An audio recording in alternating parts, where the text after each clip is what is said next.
What is good, everybody? Mikey T, the movie star, back. This chicken's gonna be perfect.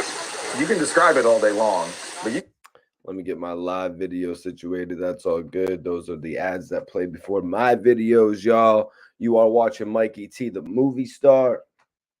You are now tuned in for a legendary episode, you guys. Today, we get all the details. Tonight, we get all the details. Why didn't Gilly sign with 50 Cent? Why didn't Gilly sign with G-Unit? We're getting the full details of why that record deal never took place and what was going to actually take place in, you know what I mean?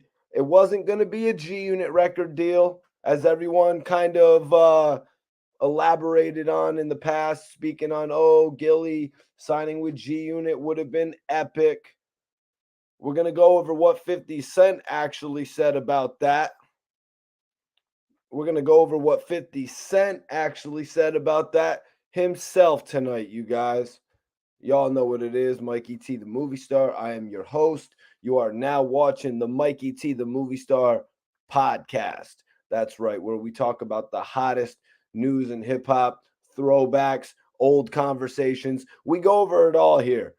And it's uncut, uncensored, unrated, all that good shit, man. You only get the truth on this channel, man. And sometimes you even hear the rappers repeating what you heard here already. So that's how you know it's straight up authentic. So 50 Cent actually did a book. I believe he wrote about Gilly the Kid in his book. He wrote about how his relationship with Cosmic Kev was the beginning of him attempting to put Gilly the Kid on. 50 said Gilly the Kid was brought to my attention by the legendary Philly DJ, Cosmic Kev. At the time, I was riding high off my first couple albums and constantly had people pitching me artists. At that point in time, as we've heard 50 elaborate on before, Bangum Smurf had pitched him multiple artists. You know what I mean? He was getting pitched artists from all the dudes that he had come up with in the street, come up with, promised him a position, and he was getting more people out there who could actually help him and further his own career. So why would you disrespect someone like Cosmic Kev who could help further your career? 50 Cent, New York artist. Cosmic Kev, Philly DJ. Philly DJ. So, anyways, at the time, 50 said at the time I was riding high off my first couple albums and constantly had people pitching me artists. He knew the best way to get my attention was to approach me humbly. Yo, I never asked you for anything. I never asked you for anything.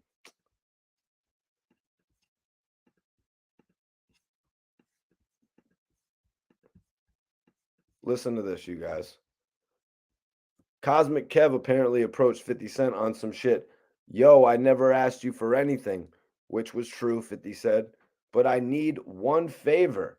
I need you to listen to Gilly's joint. It's going to pop. Guys, Cosmic Kev is like DJ Red Alert. He is like the DJ Red Alert of Philly. Do you know who DJ Red Alert is? Do you? DJ Red Alert. Do you guys know who that is? If you don't, then you probably don't know who Cosmic Kev is either. So whoever is out there asking why Cosmic Kev is a legendary DJ, you don't know shit about rap. You don't know jack shit about rap. That's like asking why was DJ K Slay legendary? That's like asking some shit like that. The DJs run the street music. Cosmic Kev is spinning a fire record. Who is that? Cosmic Kev only plays fire music. K Slay only played fire music. Funk Flex plays fire music. You have to bubble on the streets before the record labels even care about you. And one thing about 50 Cent, he was listening to every DJ on every station. You think you're going to be a big rapper and not be lit on the mixtapes? What, you think you're going to skip the mixtapes? You think Cameron just ended up with Entertainment, with Unrivera and all them? You think Jim Jones ended up where he ended up with no mixtapes? You think Max B just ended up where he ended up? Why did 50 Cent care what Cosmic Kev said? I want to know about my competition. That's right. I want to know about my competition. 50 wants to know about the Beanie Seagulls out there. He wants to know about the people that are blowing up in different areas as well. 50 said I was riding high off my first couple albums. We know what those albums are. 50's first albums: Get Rich or Die Trying, Beg for Mercy, The Hunger for More, The Documentary, The Massacre. The Massacre. The albums that he likes to mention. He leaves out Straight Outta Cashville, Young Buck's album. He leaves that album out, obviously. What do you guys think, man? Out of those albums, what's your favorite album of those? Just so I don't even have to put up a poll in here, I'll put it up in the main area.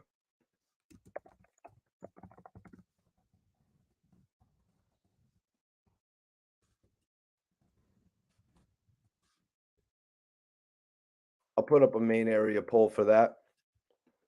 I will put up a main area poll for that. But 50 said I was riding high off my first couple albums, and constantly people were pitching me artists. He knew the best way to get my attention was to approach me humbly. Yo, I never asked you for anything, which was true. I known you for mad long, and I never asked you for shit. That is true. Cosmic Kev, what can I do for you? After Cosmic Kev came at 50 like that, he was probably just like, Kev, what can I do for you? There's certain people who don't ask for too many favors. So when they do, it's like, I got you, man. And plus, a DJ needs a favor? Hell yeah. I'm going to need that DJ to spin my records. I'm going to need that DJ to spin my records in the future.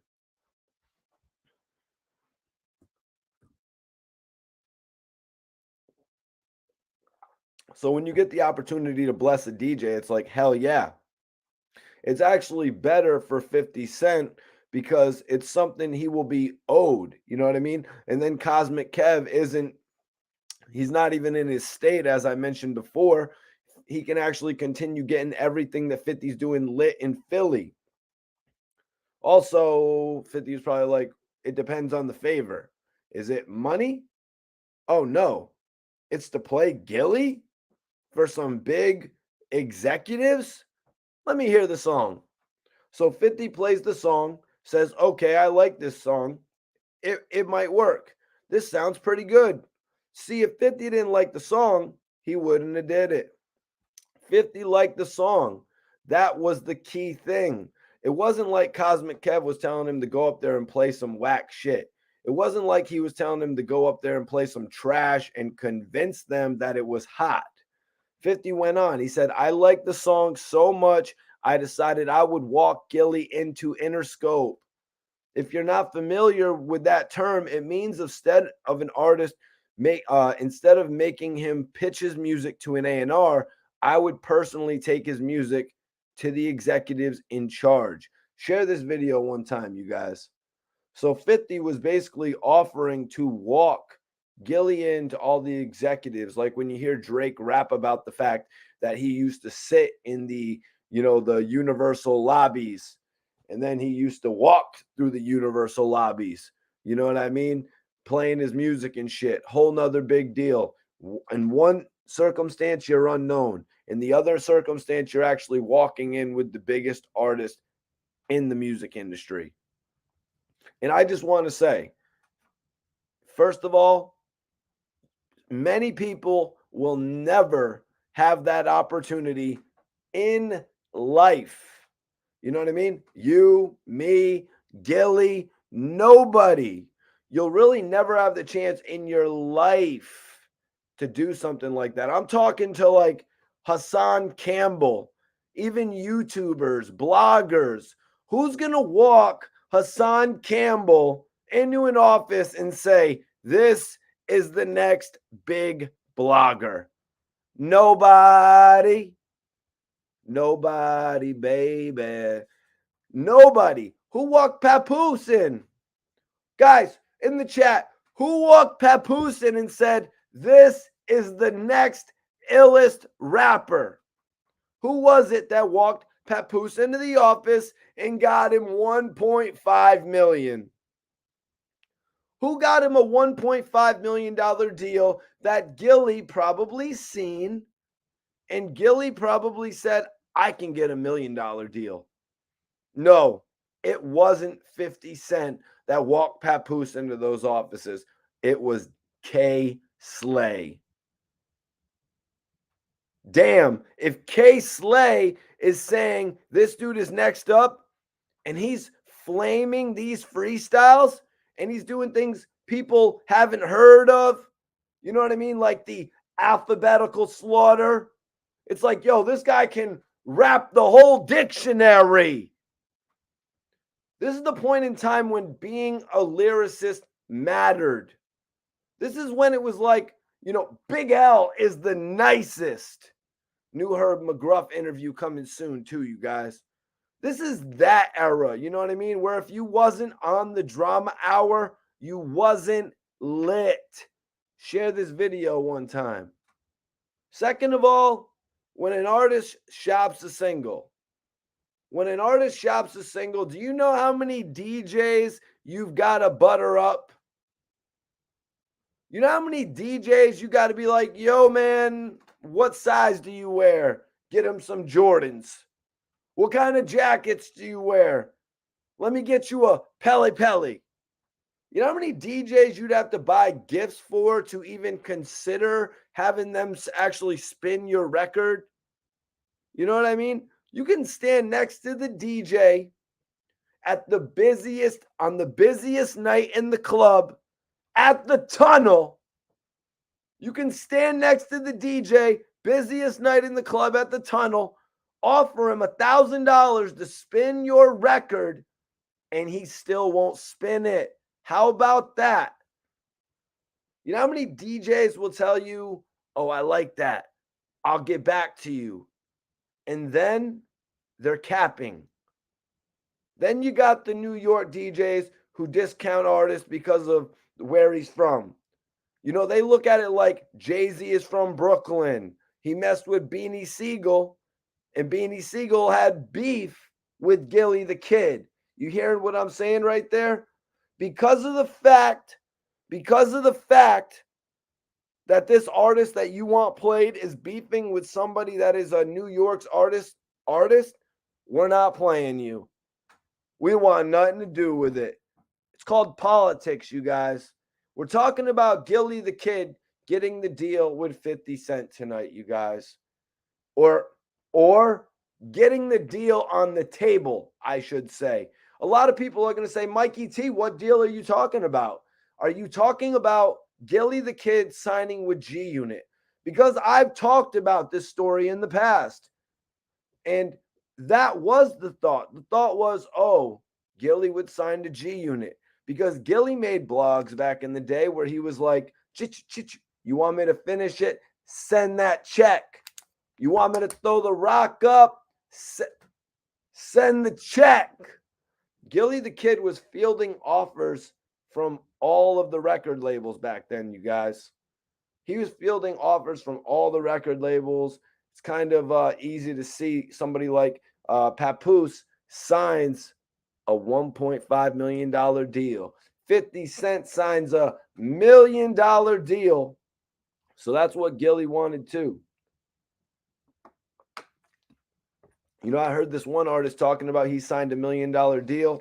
with a record label that wasn't as well established, but he ended up signing a $250,000, or he wanted to sign the $250,000 deal with Atlantic.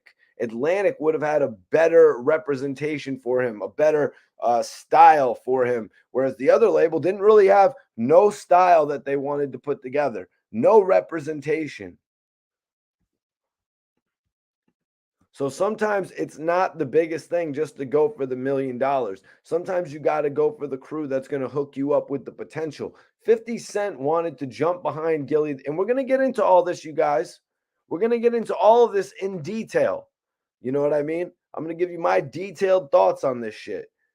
Gilly the Kid, or I should say 50 Cent, wanted to step behind Gilly the Kid's project like he did Freeway. At a certain point in time, Freeway, he was going to have a major project presented by both 50 Cent and Jay-Z. You know what I mean? And I know Free be tapping in and shit like that. I do want to do an interview with him in the future to basically break down a lot of the things from his career for me. You know what I mean? Because that was a major move that 50 Cent was doing, jumping behind an artist. Freeway didn't necessarily sign with G-Unit, to my understanding, but 50 Cent was backing the project. Very similar to what happened with Kid Kid. Even though G-Unit South was bubbling, I don't believe the Kid Kid project was under G-Unit South, you guys. I need everybody to share this video one time, man. Tonight, we're putting some respect on Cosmic Kev's name. 50 Cent said, Gilly the Kid. He was brought to my attention by the legendary Philly DJ Cosmic Kev. Shout out to Cosmic Kev as well. He has had some of the most epic broadcasts in hip hop history. 50 said, and Cosmic Kev, for everyone just tuning in, Cosmic Kev is like the DJ Red Alert of Philly. You know who DJ Red Alert is in the chat, do you? If you don't know, then you probably don't know who Cosmic Kev is either. So whoever is in the chat asking why Cosmic Kev is a legendary DJ, I'm going to say this. You don't know shit about rap. But subscribe to the channel because I'm going to teach you about rap. That's like asking, why was DJ K-Slave legendary, you guys? That's like asking some shit like that. Let's just be real for everyone tuning in. Cosmic Kev is spinning fire records. You know what I mean? Cosmic Kev only plays fire music. Same with K-Slay. He only played fire music. Funk Flex plays fire music. We all know it. You got to bubble. You guys, you got to bubble on the streets before the record labels even care about you. And one thing about 50 Cent, he was listening to every DJ. He was listening to every station. Guys, you think you're going to, if you're a rapper, you think you're going to be a big rapper and not be lit on the mixtapes? Huh? If you're a rapper from back in the day, was that going to be the case? Put it shit up in the chat. Whoever's in the chat listening to this right now. You got to bubble on the streets before the record labels even start to care about you. That's a fact right there. You think you're going to skip the mixtape circuit? Huh? You think Cameron just ended up where he was, actually signing with Rivera? You think Jim Jones ended up taking over the independent circuit to the point where they gave him his own record label and said, turn Bird Gang loose? Why do you think Max B just ended up where he ended up? So 50 basically was explaining how he came across Cosmic Kev or not Cosmic Kev, but how Gilly the Kid was placed in front of him by Cosmic Kev. 50 said the Cosmic Kev knew the best way to get his attention. It was to approach him humbly. So if anybody wants to approach 50 Cent, make sure you do it humbly, man. You know what I mean? 50 Cent even went as far to say that Cosmic Kev never asked him for shit. Cosmic Kev never asked him for shit. 50 said, I like the song so much. I decided I would walk Gilly into Interscope. If you're not familiar with what that term is, it means instead of making him pitch his music to an A&R, I would personally take his music to the executives in charge. Okay, Fifth, like you did with Hot Rod's music. I mean, you even got Mary J. Blige on Hot Rod's music, and then you took it to the execs. And what happened? You know what I mean? You named his album Fast Lane. You named the man's album Fast Lane. I can't think of a more cliched album title. You've got Hunger for More. You've got Straight Outta Cashville. You've got the documentary, Get Rich or Die Trying, Thoughts of a Predicate Felon, and you name this album, and you have the I don't even know where to go with that, man. Anyways, guys. But so 50 Cent said that he wanted, and you name his shit Fast Lane. 50 Cent said that he wanted to take Gilly directly to the A&Rs himself. And you know what? First of all, you'll never have that opportunity in your life. You know what I mean? This is only an opportunity you can dream of. You know, like me, you, Gilly, nobody. You'll never have the chance in your life. And I'm talking to all you rappers. I'm talking to Hassan Campbell, Poppy, even YouTubers, bloggers. Who's going to walk Poppy? Who's going to walk Hassan Campbell into an office and say, this is the next biggest blogger? Nobody. Nobody, baby. Let me ask you guys, who's going to walk Hassan Campbell and share this video one time? Who's going to walk Hassan Campbell into Jimmy Iovine's office and be like, this is the next biggest blogger? Nobody. Let me get a little Keith Sweat on you right now. Nobody, baby. Nobody is walking Hassan Campbell into them offices, man. So let me ask you guys though, who walked Papoose? Share this video. Who walked Papoose in and said, this is the next illest rapper? Who was it in the chat that walked Papoose into an office and got him a $1.5 million deal? Huh?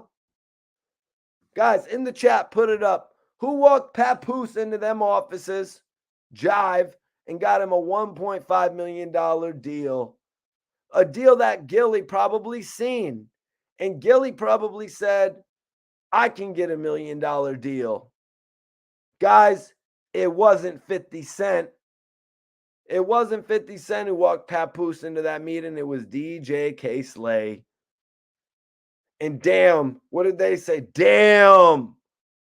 If K-Slay is saying this dude is next up, then that's what it is. And he's flaming these freestyles.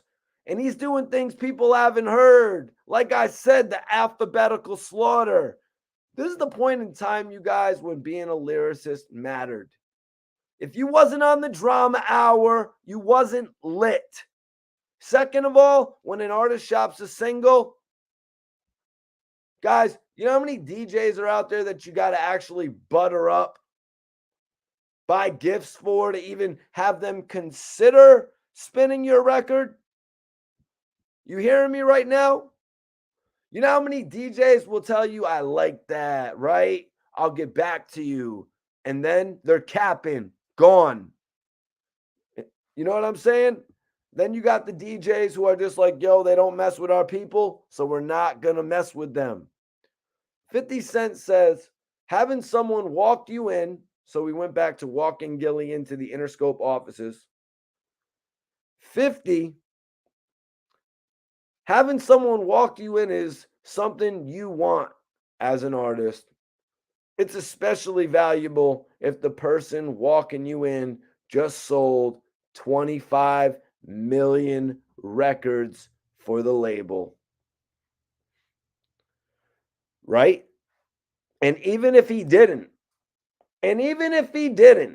let's just say that, even if he didn't, let's say it wasn't 25 million. Like, let's use another artist for an example. Let's say Soulja Boy.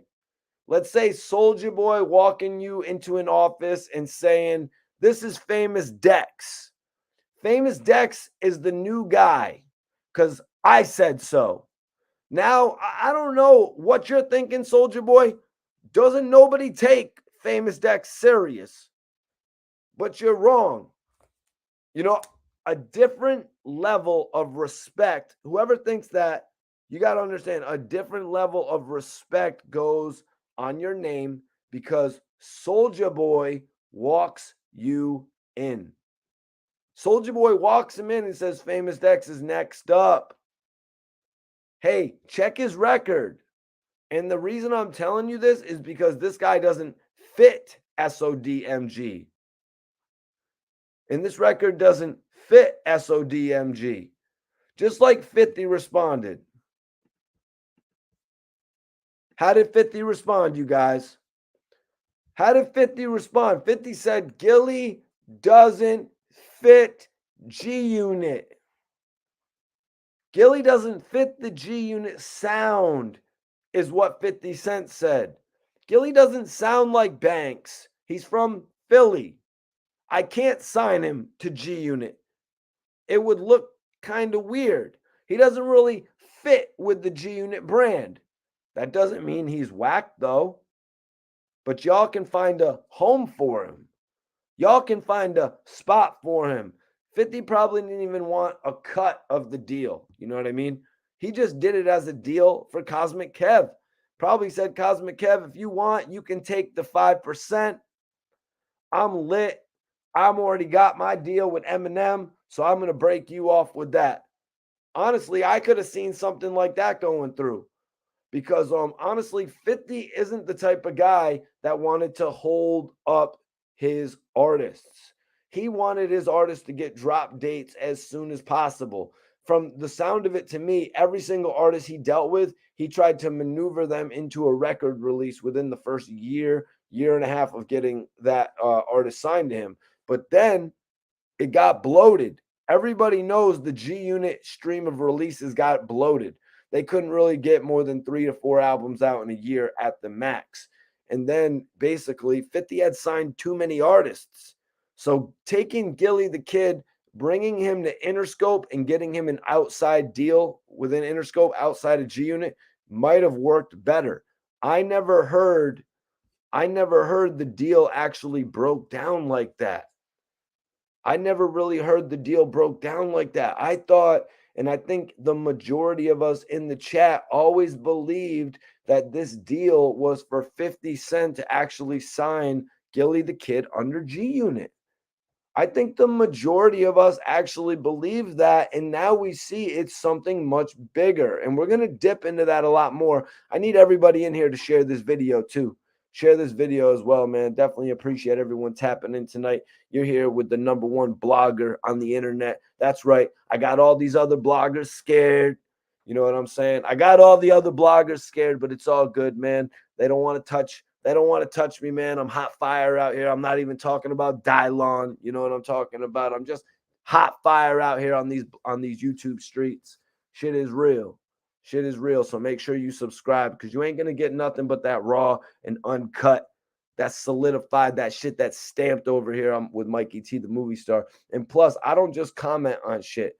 I actually do interviews with artists and shit like that. I actually comment on people's topics that I actually know about the people. All these other guys, they're just talking about bullshit. But the main topic is the fact that 50 Cent was trying to get Gilly the Kid outside help. He wasn't even necessarily trying to bring him into the G-Unit brand. I'm representing Connecticut for everybody wondering. I'm in Connecticut, tri-state. You know what I mean? That's why you always see me popping up from New York to Jersey to Philly to Massachusetts. You know, I got all this right here by me. But I don't think any of us really knew that 50 Cent was trying to look out for Gilly the Kid on another level. Because a lot of people would say, okay, 50 Cent was starting his own label. He was trying to expand G-Unit. You know what I mean? That's what a lot of people would say. But it proves it right here because Cosmic Kev actually responded to this as well. 50 Cent did something for someone and it necessarily wasn't even going to help build his brand further. You know what I mean? It wasn't even necessarily going to help build his brand further. He was going to do something to support someone who had approached him humbly, supported him humbly. You got to realize in the industry, real situations can happen like this.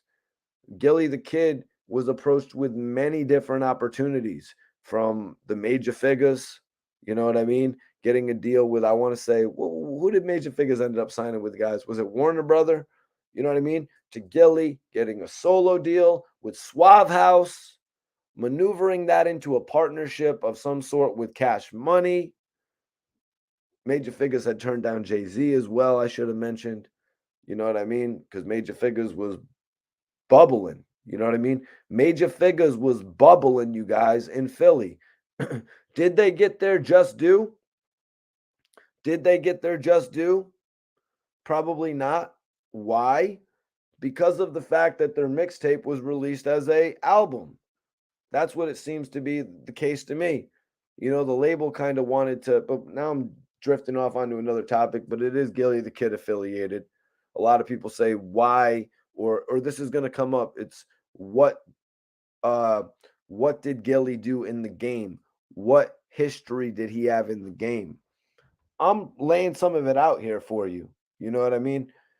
They actually took their Bubble and mixtape and they actually released it in the stores. You know what I mean? They took their Bubble and mixtape and reproduced it to a certain extent and put it in the stores.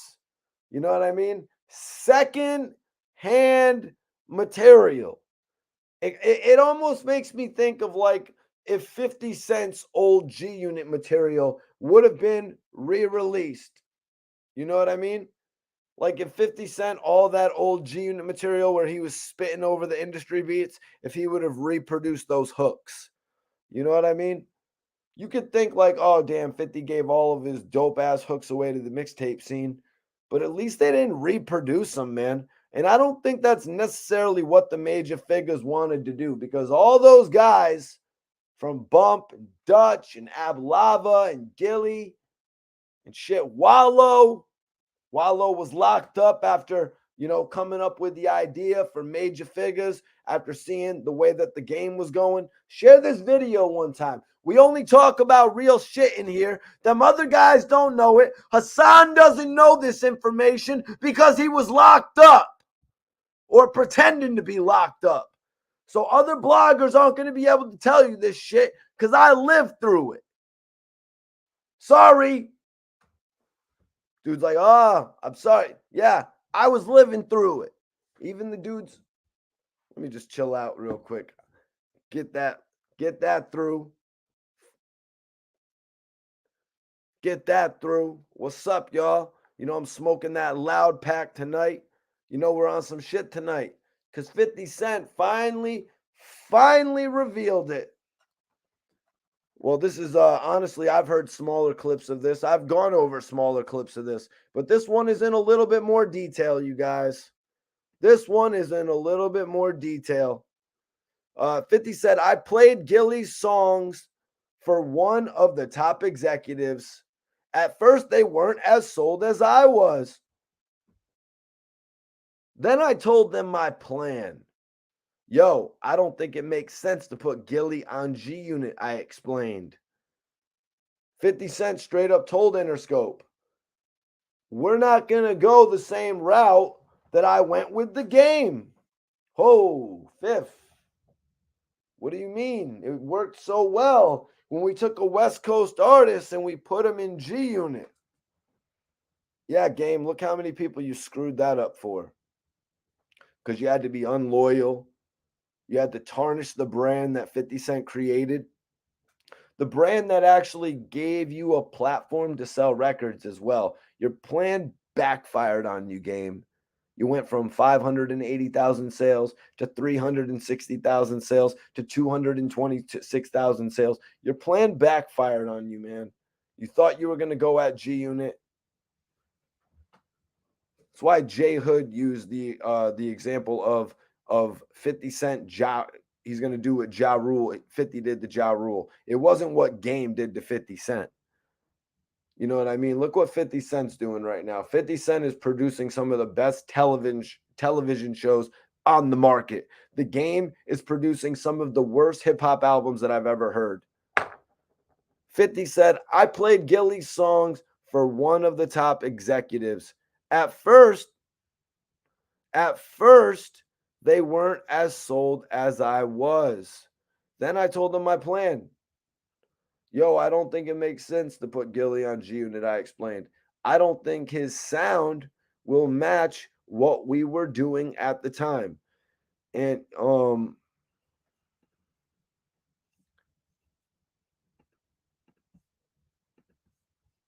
it didn't. It didn't. You know what I mean? I was just about to say 50's sound was gangsta pop. You know what I mean? That was the sound of G-Unit back then. They would take gangsta music and they would put pop elements to it. That's what 50 Cent and them would do back in the day. 50 was right. He actually had the foresight to see. Guys, imagine Gilly on G-Unit. Let's be real. Imagine Gilly the Kid was on G-Unit. Every time Gilly's verse came on,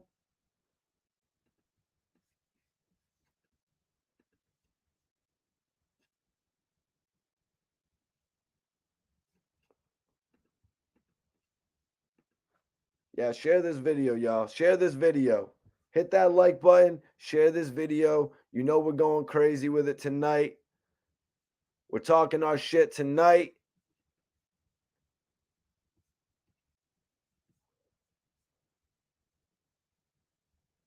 Okay, just had to do that real quick. Excuse me, my bad. Salute to Tony Yayo. That's my guy right there, even though I had to flame his ass the other night. You know what I mean? Tony Yayo said I did good interview, but whatever. Go check out the blog if you missed it. So 50 was right. He had the foresight to see it. Because imagine Gilly on G-Unit. Let's be real. Imagine Gilly was on G-Unit. Every time Gilly's verse came on, people would be like, this is different. Everyone from G-Unit is from Queens. We don't talk like y'all. You know what I mean? And I'm not talking about Young Buck and Kid. I'm talking about the original members of G-Unit. Okay, so 50 played the music for the top execs, and they said, this isn't in the club. They said, Fifth, I don't know if this is going to work. Share this video, y'all. I know what you're saying, 50. I hear what you're saying. But you know, these execs are hearing all types of music. So this music didn't really floor them. And if we're talking about the Get Down on the Ground single, that was really only Gilly's warm-up single. You know what I mean? But I don't even know if that was it, to be honest with you guys, because Gilly had a lot of other music with like Pusha T and shit like that. So the music didn't really floor them. You know what I mean? It wasn't like when Bobby Shmurda played Hot Boy for Epic. You know what I mean? From what 50 is saying, he had to appeal to them to see the superstar potential that he knew was there. Because 50 saw superstar potential in Gilly the Kid. I think we all see it. You know what I mean?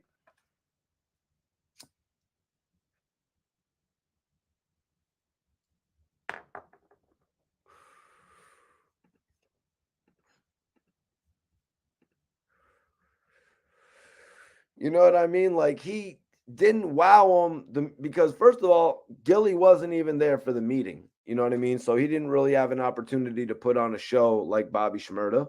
He just had 50 Cent there talking on his behalf. He just had 50 Cent talking there on his behalf, which it worked.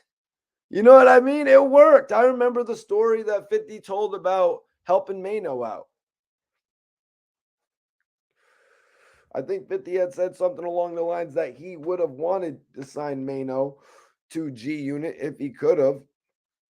So the guys jumped on that deal right there. They jumped on Mano, pause. You know what I mean? No freaky. They jumped on Mano to do a deal at that point in time because they knew 50 Cent sees the future. You know what I mean? They know 50 Cent can see that he has the word I used earlier, the foresight to see what is coming. And 50 Cent had that foresight to see that Gilly the Kid could do a deal with Interscope. Freeway could do a deal alongside 50 Cent. Wasn't necessarily going to be within the G-Unit clique. You know what I mean? But 50 Cent would have loved to have stood behind these artists. I don't really know what happened with Freeway, Jay, and 50. You know what I mean? I don't really know what happened with that situation. You know what I mean? I haven't been able to have a full conversation with Freeway about that one. You know what I mean? But now that I hear that 50 expressed major interest in standing behind Gilly the Kid, do you realize the dollars that would have made? You know, Bobby Shmurda, that whole signing, that was a no-brainer. You know, and Bobby Shmurda didn't have nobody walk him into the office. He did that himself.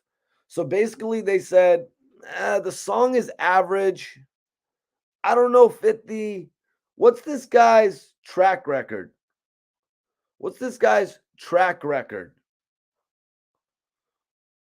What's this guy's track record, 50? What has he done before this? Is he lit in Philly? How many YouTube streams does he have? Has he ever put an album out? These are the questions that Interscope was more than likely asking 50 Cent about Gilly the Kid. And you know, I've actually done interviews with artists, and they've told me that when they went in for label meetings, my interview came up in the meetings. It's kind of crazy when you hear artists talking like that. You know what I mean? That was actually you know, a really dope artist that just had a meeting with every different label, and she told me that all the labels saw my interview with her. Lit shit.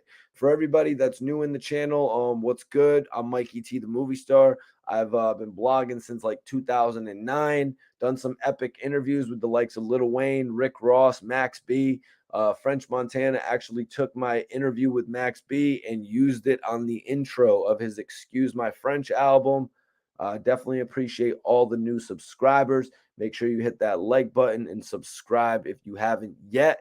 For anybody asking a little bit of information about me, that is it. Let me know what other bloggers out there have actually been on albums, though. You know what I mean? Because French Montana took a piece of my interview with Max B and put it on his debut album. Real shit. My voice is on French Montana's album before French Montana's own voice is on his album. So I really don't want to hear no shit about what has Mikey T done in this industry. I got legendary interviews out there. When these guys talk about the interviews they do, show me the work. That's what I want to see. I don't want to hear all the talk. I want to see the work. I got an interview dropping this week with Herb McGruff.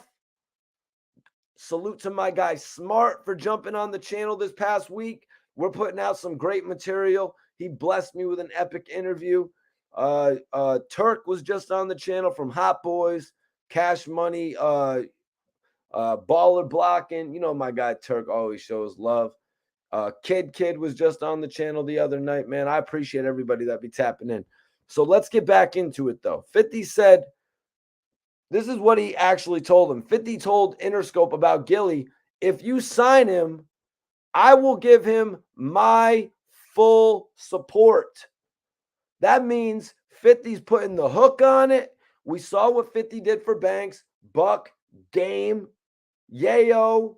You know what I mean? We saw what he did for Mobb Deep. Mobb Deep came on to G-Unit. He dropped a re-release of The Massacre. He got a budget for an out-of-control remix, video, all that. Put Mobb Deep on it. gave Mobb Deep the collaboration with Nate Dogg, rest in peace, Prodigy as well. Have a Party is the record I'm talking about. 50 Cent did a lot for his artist. 50 did a lot for his artist, you guys. So 50 said, listen, but if you sign him, I will give him my full support. I will put the battery in his back. And you know what the executive said? The executive said, okay, that changes things. Let's do it. If I co-signed it, they knew it was going to sell. We sent word back to let Gilly know there was a deal on the table with Interscope. So a deal is actually on the table with Interscope. But everybody watching this, if you were in tune back then, Gilly was just coming out of that Lil Wayne situation. Like I said, Gilly had gone from being looked at by Jay-Z with the major figures. They had actually set up a situation over there that didn't pan out. You know what I mean? You could say it was about money. You could say it was about the sub-label issues, the fact that it wasn't directly under Rockefeller. Gilly linked with Suave House beforehand as they were still setting up that group deal. So Gilly saw the attention he was garnering from the industry to link up with Suave House. If you don't know who Suave House is, I'm not giving a lecture on Suave House tonight. Maybe in my next video, I'll do that. Tonight, you got the lecture on Cosmic Kev. I always try to give you guys some, good information on these videos. So Gilly had really locked in many deals. He was just coming off the situation with Cash Money, so his name was buzzing. He was the hottest dude on YouTube. You know what I mean? He was legitimately the hottest dude on YouTube. Gilly would get in a beef with Cassidy. He would show up in Cassidy's hood. That's why it wasn't hard to believe. It was not hard to believe at all that he wrote for Lil Wayne. It wasn't hard to believe at all. It wasn't hard to believe at all when somebody shows you authenticity like that. When somebody shows you realness like that, you aren't going to do nothing but believe. So anyways, if I co-signed it, they knew it was going to sell. Everybody in here, share this video. We're talking about some real shit tonight.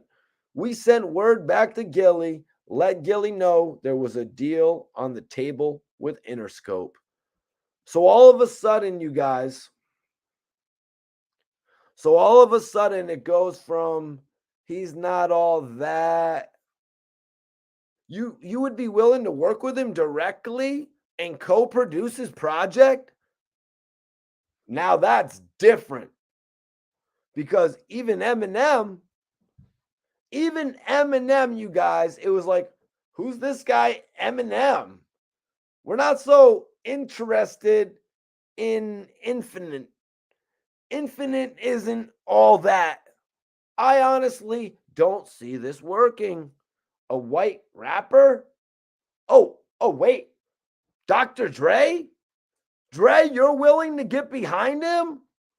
Dre, you're willing to get behind him, give him beats. You're willing to give him verses and do video appearances. Okay, this is going to work. This is going to work. Same thing. Do you guys notice something similar here? Come on, let's be real. Let's be real. Who was dying to sign Eminem? Nobody, baby. Keith Sweat on your asses again. Nobody. He approached Fat Joe 3 times. You know what I mean? Fat Joe said, this isn't going to work. I got Big Pun. I'm straight.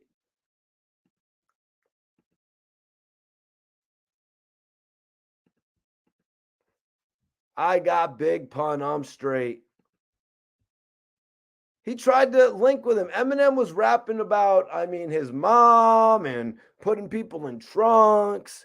You can't really blame Fat Joe because Who would have thought it was going to work? You know what I mean? Without the Dr. Dre beats or the features, Eminem would have probably been on Infinite Volume 9. You know what I mean? Like Troy Ave is on Bricks in My Backpack, Part 32, with No Deal. You know what I mean? He would have been in that situation. Like, let's be real. Like, Gilly the Kid had the streets on fire, but he didn't have the label willing to get behind him. You know what I mean? He had Birdman, Jay-Z, and now 50 Cent. You know what I mean? Cameron was shopping J.R. Writer for a deal. Like, this guy's music is on every street corner. That's how Cameron marketed his artist. You know what I mean?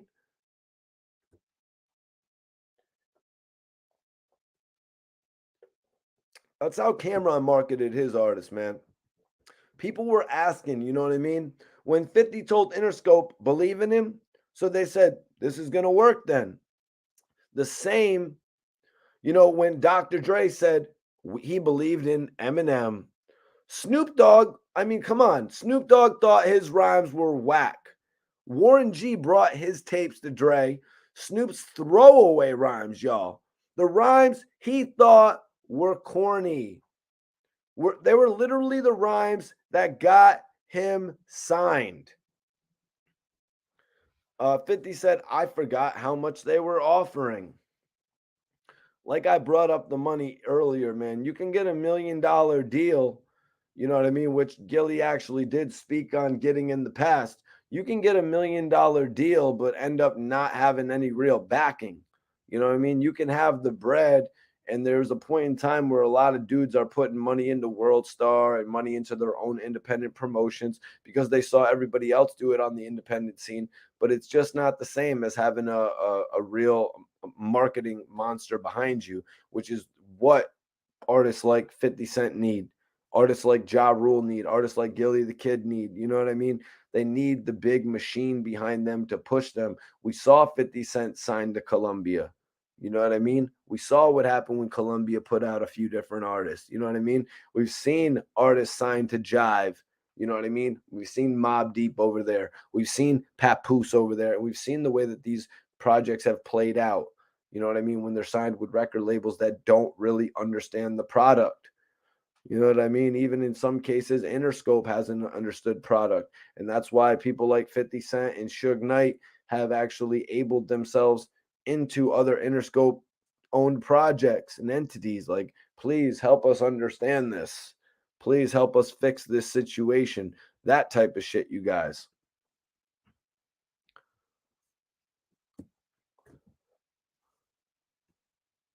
$50 said on. Yep. 50 said, I forgot how much they were offering, but I remember it being fair. Evidently, 50 said, evidently Gilly didn't see it the same way. Nah, F that, he replied when Kev told him the number. They got to give me $1 million to sign. I was surprised by his response, but out of respect for Kev, I went back and told the execs what he wanted. They felt it was out of line for someone without a track record. They were willing to bring him on, but not for $1 million outright. You got to think about it, man. 50 Cent was actually given $1 million. The whole $1 million tagline, got a little bit overrated. Yeah, my dude, what a milli. The whole $1 million tagline got a little overrated. It's like, I ain't signing unless I get $1 million. I want $1 million after taxes. $1 million, $1 million, $1 million, $1 million, $1 million. You know what I mean? Never mind $1 million. I want $1 million. Let me get $1 million after taxes. That shit got overrated. Because, like I said, it's not about the money, it's about the structure of the deal. Is the label able to release albums? Do they have proper, credible distribution? Or is it a bullshit? promotional stunt that they're trying to do. Did Busta Rhymes ever drop an album on Cash Money?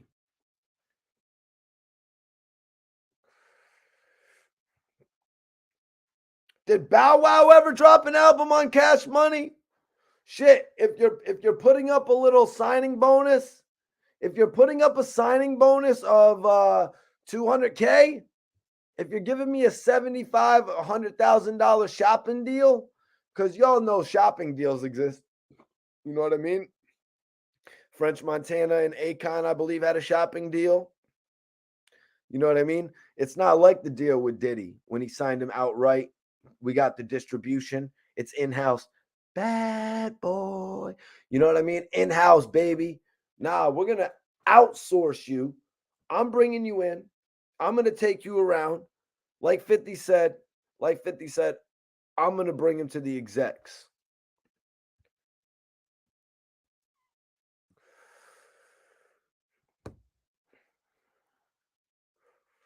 You know, and then it's like, why would they bring Gilly in for $1 million if you didn't sell 1 million mixtapes? Just because J.R. Writer got a deal at Koch, you know what I mean? Because Papoose got $1 million, you know what I mean? Just you think Beanie Siegel got $1 million from Jay-Z? I'm just being real. At that point in time, Gilly was worth the $1 million, but they only wanted to offer him probably something like $250K. To Gilly, that seemed like a little bit at the time. You know what I mean? You got to think about the track record. Imagine wanting to be the CEO of Amazon, but all you ever did was be a stock boy in Pathmark Supermarket. They're going to look at you and say, sorry, you can't be the CEO of Amazon. You're not qualified. Go back to Pathmark and work your way up the ladder. Become the manager. Then become the CEO of Pathmark or ShopRite. Here's the thing. Gilly should have signed with Birdman for $1. Gilly should have signed to 50 Cent for $1. What? I'm going to sign to 50 Cent for $1 for. What am I going to sign to 50 for $1 for?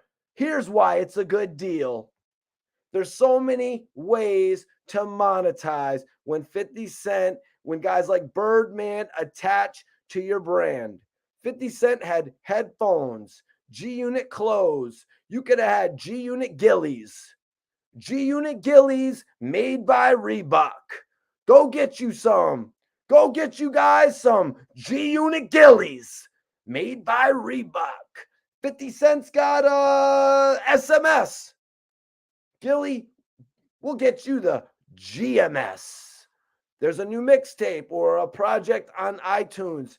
50 Cent is on it, you guys. Make sure you support it. That's what 50 does. That's all revenue, advertisement. Forget about it. Gilly, even if you got the $1 million deal, half of it would have been spent on advertisement. 50 Cent saying, check out Gilly Da Kid is free marketing. That's why I would have signed for $1. Y'all can pay me in cents. 100 red pennies. I want the old dirty money too. I want that old dirty money that's been in circulation forever. And you know what? I'll give it to a homeless man when I walk out of here like may God bless you. It's not even about the money. You know what I mean? They just don't understand the opportunity that's right in front of them. They're looking at what everyone else around them is doing. You know what I mean? But that's the problem. Jay-Z noticed the work ethic of Beanie Siegel. You know what I mean? He brought all of State Property up to Hot 97. Funkmaster Flex. They spit for an hour and a half. 50 could have done that for Gilly Da Kid. Jay-Z could have done it. 50 would have said, check out that K-Slay Funk Flex shit. This is my guy. This is my new artist, my new homie, Gilly Da Kid. And he's going to spit for you. Now you've got ears to everybody. Now New York is listening. Who is this guy 50 just brought up here from Philly? It would have worked. It was a no-brainer. 50 Cent was being polite as possible and pointing out these mistakes that Gilly made, because you can tell. You live and you learn, 50 said Gilly wouldn't budge. People tried to talk to him, telling him there was momentum. Telling him there was momentum he needed to harness, but he had his mind set on that $1 million. And when Interscope wouldn't give it to him, he passed on the deal. It was an ill mistake. His error was he allowed himself to get in the zone where it was all about the money. His vision was too limited. Like with these street dudes' vision is always limited. You know what I mean? It's like, I'm making $1 million off the streets. I'm making $1 million off the streets is probably what Gilly the Kid was thinking, or whatever it is. You know what I mean? He would have never ended up getting a chance like this to sign a deal again either. He would end up signing with Koch Records, which a lot of people will say, well, Mikey T, Koch and E1, that was literally the #1 independent machine before Empire. You know what I mean? Before Empire has pretty much taken over. So signing with them, it was like you pretty much went and got a deal where you can make the most profit off your project. Now, the only issue with signing with Koch is like, okay, but you're not going to have that machine behind you. 50 Cent would have never been 50 Cent with Koch Records. You know what I mean? 50 would have never been 50 Cent with Koch Records. Gilly the Kid on Koch Records didn't really add up to much. Gilly the Kid with Tamba Ali and the Religion Records, which was renamed actually as well. You know what I mean? Gilly, he always could market himself, you know what I mean? But he really just needed to attach himself to a major brand.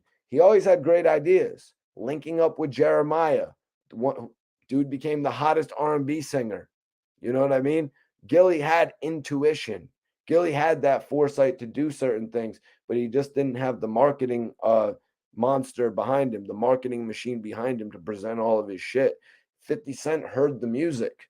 He heard the different elements of the music that actually interested him. You know what I mean? Much respect, everybody tapping in. Make sure you hit that like button. Make sure you share this video to at least one of your friends. We only spit knowledge in here. We only spit facts in here. So 50 said another factor was his environment. Philly is a big enough city, but its rapper community is small. Gilly probably heard what Beanie Siegel had signed for, or what Philly's Most Wanted had gotten, and figured he had to hold out to be in the same league. It was the wrong way to assess the deal. Instead of focusing on what the next man got, he should have focused on the larger opportunity, which was me getting behind his project with all my momentum. I could have given him the heat he needed and then some. Yep. Tony Draper. Salute Tony Draper. If you're still in the game, Tony Draper, come holla at the kid. I'm just fucking around.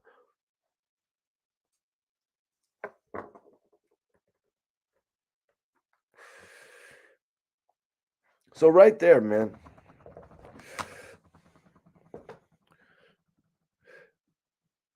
Which was me getting behind the project. 50 Cent says it right there. He wanted to get behind Gilly the Kid's projects.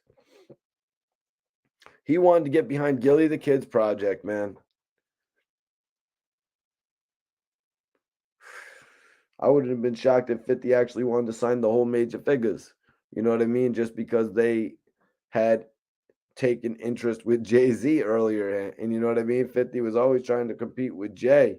So bringing on another group would have actually been lit. It would have been lit. Wanted to be in the same league.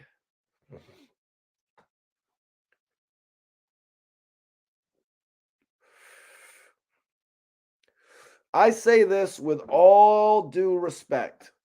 I say this with all due respect to everyone out there watching. The major figures weren't able to get where state property went. You know what I mean? So they weren't able to command deals like Freeway did, like the Young Guns did. You know what I mean? Look at Freeway's album, marketing, sales, great debut album, you guys. Now, on the other hand, Gilly passed up on several opportunities, and the Major Figures debut album suffered for it, as well as his own album that would end up coming out years later. You know what I mean? Just to, break down the history for you guys. 50 said, I have zero doubt that with my cosign, Gilly would have ended up making way more than $1 million for Interscope.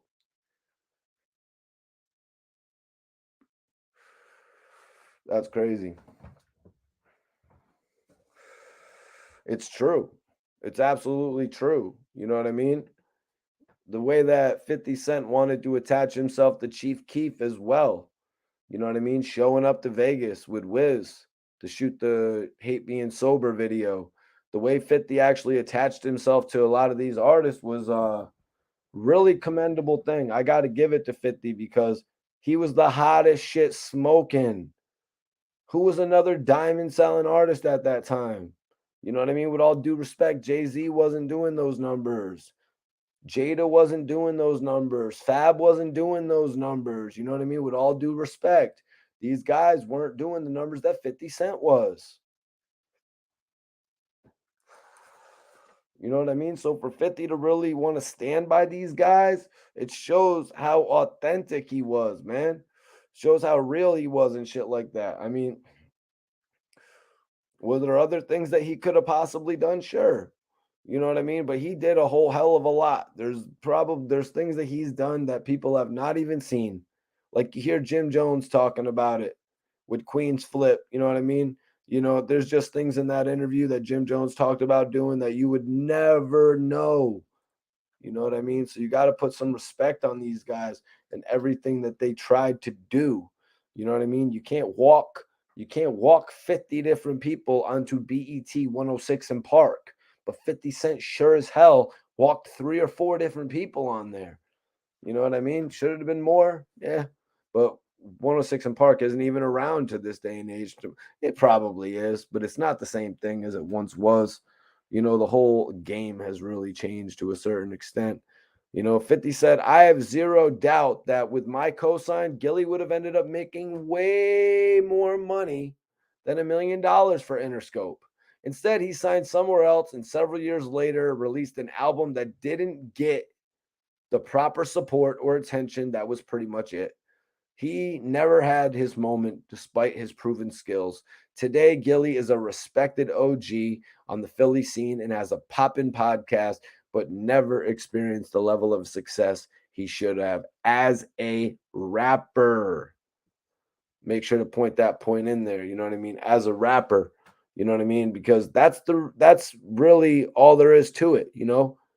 Gilly ended up dropping an album with another label. They didn't promote, and that's how his career in music ended up playing out.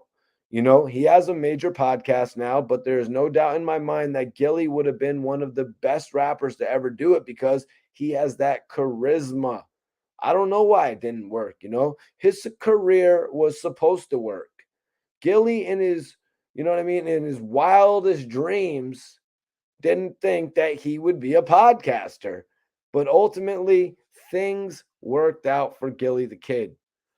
Gilly actually spent a lot of time in the music industry, as I said, in different circumstances. When and I really appreciate him for pointing out that I've rocked with him through the times when he was less popular, more popular. That means a lot to me. The fact that he pointed that out at one point, because I never looked at it like that. Gilly has like I said, he has that charisma where you know what I mean? He's one of them larger than life figures in the hip hop industry, possibly with the changing of the way that music sales were interpreted when Gilly was first coming into prominence. that could have had something to do with it as well. Because if you guys don't remember, at a certain point in time, streams weren't being calculated into the record sales, and there was really a void that was left. But Gilly found his way as others found their way, like Math Hoffa, you know what I mean? The battle rap scene, getting banned from Smack. I remember having early conversations with Math about this right after he got banned from Smack. You know what I mean? Right after he got banned from what has become the most well-known battle rap circuit. You know what I mean? And but now technology has caught up with Math Hoffa, and he's on top of the game because he has a voice that can't be denied. You know what I mean? He has a voice that can't be denied, you guys. 50 Cent, 50 Cent said, focus on the potential, not the payday. When we look back at how I evaluated the Eminem deal, notice all the positives I focus on. Elite talent to work with. Yep, 50 Cent worked with the most elite talent. All that opened him up to relationships with Eminem, Dr. Dre, Jimmy Iovine, who actually pointed him in the direction of television, as he says. You know what I mean? He says Jimmy Iovine is the one who pointed him in the direction of television after the movies didn't really work out, after the record label kind of petered out. You know what I mean? Kind of fell flat with a lot of his endeavors when it comes to boxing, probably, or the SMS audio when they had to blur it out. You know what I mean? They had to blur out the SMS in his own music video because he wore the hat. Yeah, you know what I'm saying? There's a lot of different things that happened with 50's career, but he found his footing. Just like afterwards when things were taken away from him. His record with Beyonce never got to release the record with Beyonce. You know what I mean? He never actually got to release the record with Jennifer Lopez. A couple different things were torn away from 50 Cent properly releasing the Power of the Dollar album. You know what I mean? A couple things. The second G-Unit album, because of the game, the friction that the game had with the group. You know what I mean? That album, the Beg for Mercy follow-up, was actually supposed to be 50, Banks, Buck, Game, and Yayo, the five-man collective. But the game leaving the group kind of ruined it, so we didn't get the G-Unit album for a few years. You know what I mean? It's extremely whack. You know what I mean? Some of the things that we've had to endure. I mean, I consider it the best time to be alive, you guys. You know what I mean? Like 50 Cent saying here, let's get into this of why 50 signed with Eminem. He said, access to a new fan base. Now, notice what I didn't mention: money. I knew whatever we agreed on would ultimately be irrelevant compared to what I earned long term. My signing bonus for Shady Records was 1 million, but I ended up earning so much the signing bonus is irrelevant. The first check you receive should never be your biggest concern. That's a major gem right there from 50 Cent about how the first check shouldn't be your major concern. But let's just be real. $1 million check, Fifth. You're talking about $1 million check right now, man. Nobody that is getting $1 million check is concerned about anything. It's like, oh, whatever. You're taking 300,000 out in taxes? Okay, whatever. You know what I mean? It's like, whatever. I'm getting $1 million check. There ain't no way that I'm ending up with $5,000 this time, like with the Columbia deal, having to pay out Jam Master Jay, having to what else did you have to do? You had to do a couple other things, right? So yeah, those types of situations, you guys, when 50 got that Interscope money, he knew that there would be nothing to worry about. You get $400,000-$500,000, you're going to be sat up in the Poconos straight. You know what I mean? Oh, that's going to cover rent for 5-6 calendars.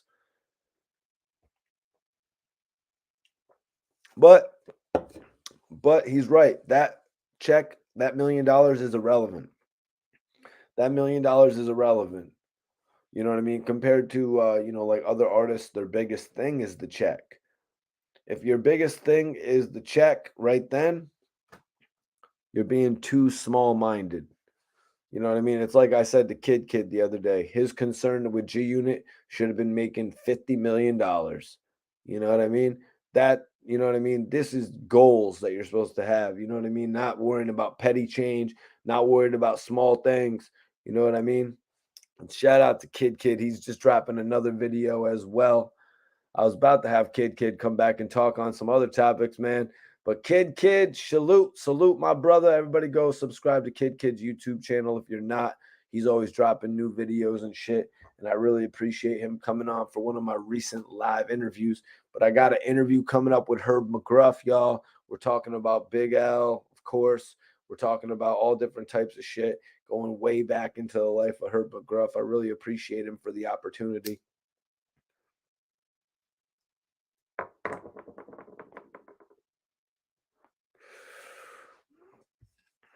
Yeah, Irv Gotti hating. Irv Gotti hating on who's Irv Gotti hating on, bro? What was you saying about Irv Gotti hating? Who's Irv Gotti hating on? All right, y'all. I'm popping it up for some open questions. Who's got some open questions in the chat? You know what you're watching right now. This is the Mikey T, the Movie Star Podcast.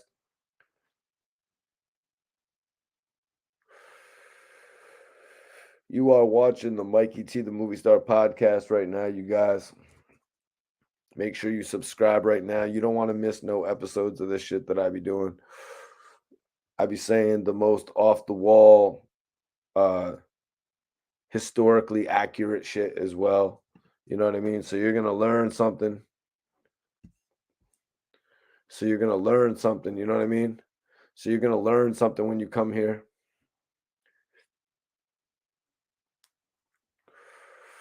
But also you're going to be able to engage in conversation. You know, like tonight talking about Gilly Da Kid. This whole situation, I thought at first, like months ago, or not even months ago, a while ago, I was thinking this was a whole deal for G-Unit.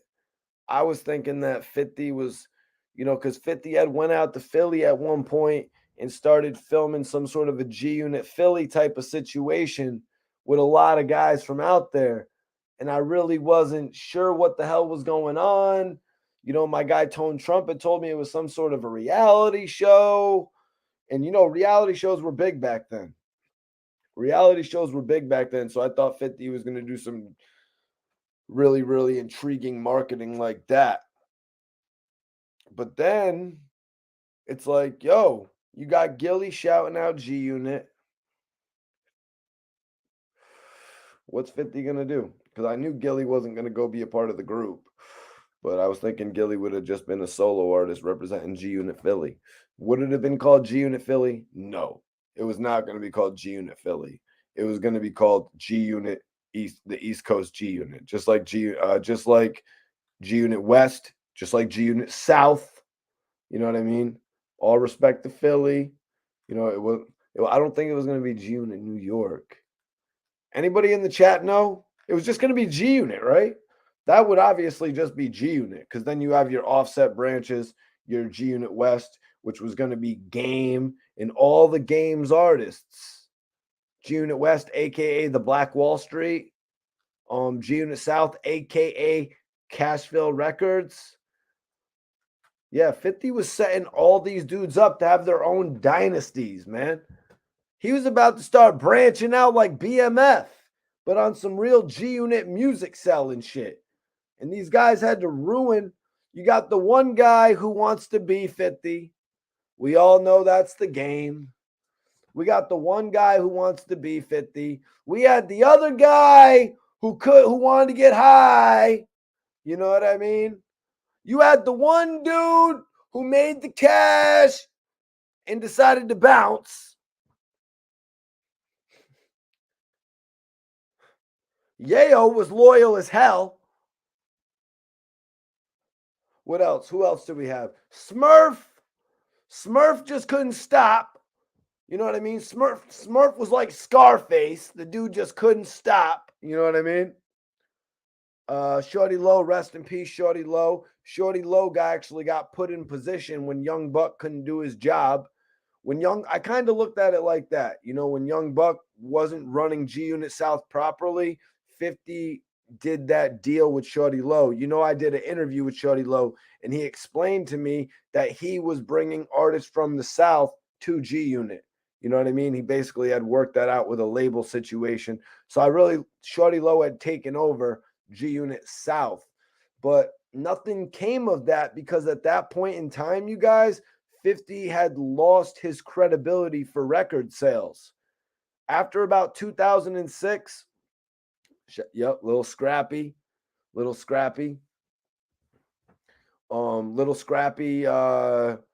He would have made a good artist on G-Unit South. You know what I mean? But it was like, really? I got a feeling that Little Scrappy and Young Buck were kind of like, really? Young Buck's going to be my CEO? How the hell is Young Buck going to be my CEO? I'm about to outsell Young Buck with Born to Die, Bred to Win. That's what Lil Scrappy was thinking. He's like, I'm about to outsell Young Buck. And then Young Buck jumped on Money in the Bank. Money in the Bank really should have been a Young Buck single. But what can I say?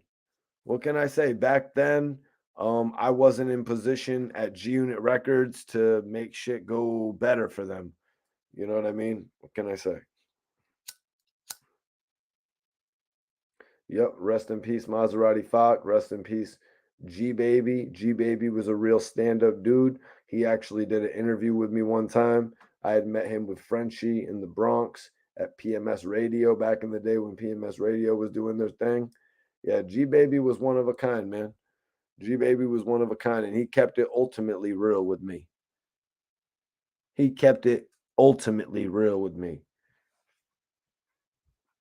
But we'll save that for a G-Baby episode.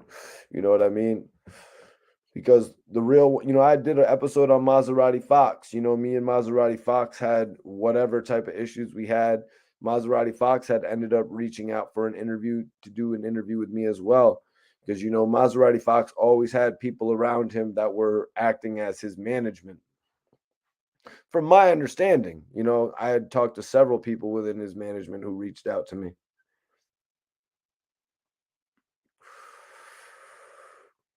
Okay. Yeah, we got a comment in here about how it backfired on Irv Gotti when Irv Gotti was telling nobody to sign 50 Cent. You know what I mean? He was like, yo, don't sign 50 Cent. That ain't going to be a good idea. Don't be signing 50 Cent. And then so many of these labels who actually probably would have signed 50, like seriously, they would have signed him. They probably would have blocked out the deal. You know what I mean? They would have blocked out the deal that 50 Cent would go on to sign with Eminem and Dre because he would have signed somewhere else. And then his album probably would have never had the significance that it did. You know what I mean?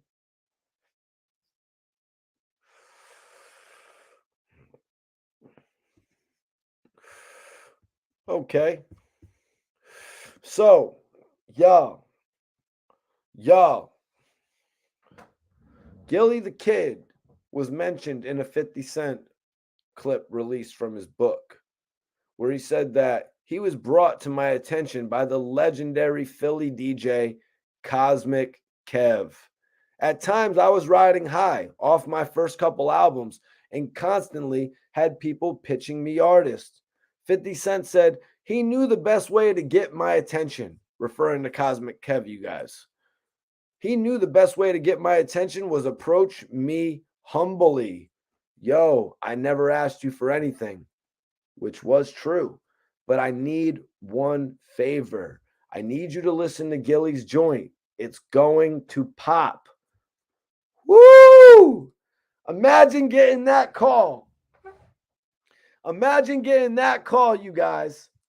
Imagine that call being placed on your behalf. You hear what I'm saying? Imagine that call being placed on your behalf, you guys. Cosmic Kev is like the DJ Red Alert of Philly, you guys. Do you know who DJ Red Alert is? DJ Red Alert, do you know who that is? Huh? If you don't know, then you probably don't know who Cosmic Kev is either. So whoever is asking why Cosmic Kev is a legendary DJ, you don't know shit about rap. You don't know jack shit about rap. That's like asking why was DJ K-Slay legendary? That's like asking like some shit like that. You know what I mean? The DJs run street music. Cosmic Kev is spinning a fire record. Oh, who's that? Cosmic Kev only plays fire. Listen to me, you guys.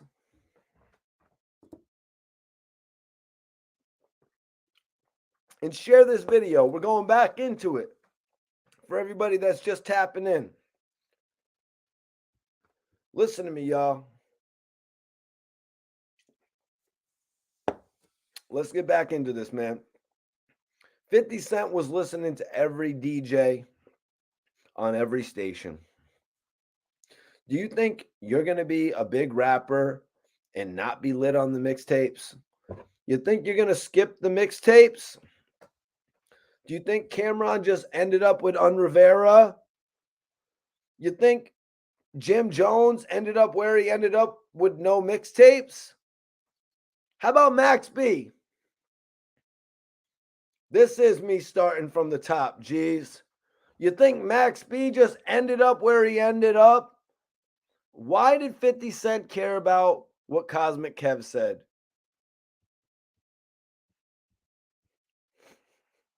"50 went on, I was riding high. I was riding high off my first couple albums and constantly had people pitching me artists. He knew the best way to get my attention was to approach me humbly. Yo, I never asked you for anything," which was true, 50 Cent said. The guy's like, "I known you for mad long and I never asked you for shit." 50's like, "That is true. That is true. Cosmic Kev, what can I do for you?" There's certain people who don't ask, for too many favors. So when they do, it's like, I got you. Everybody in here, share this video one time. If you got one friend, share this video one time. One friend that would support this shit, share the video one time if you're a real one. If you're not, all right, it is what it is. So anyways, DJ Cosmic Kev, obviously, he got the favor.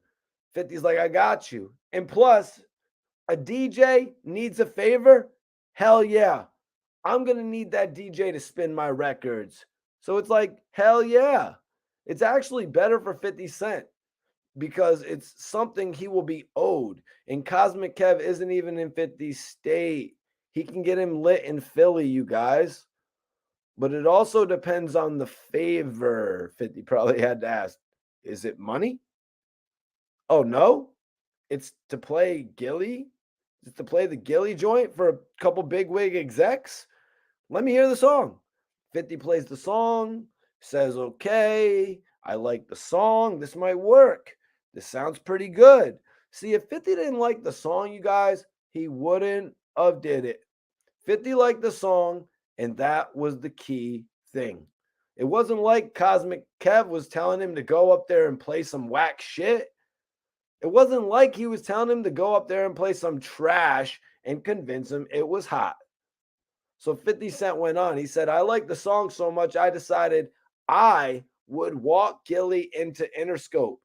If you're not familiar with the term, it means instead of making him pitch his music to an A&R, I would personally take his music to the executives in charge.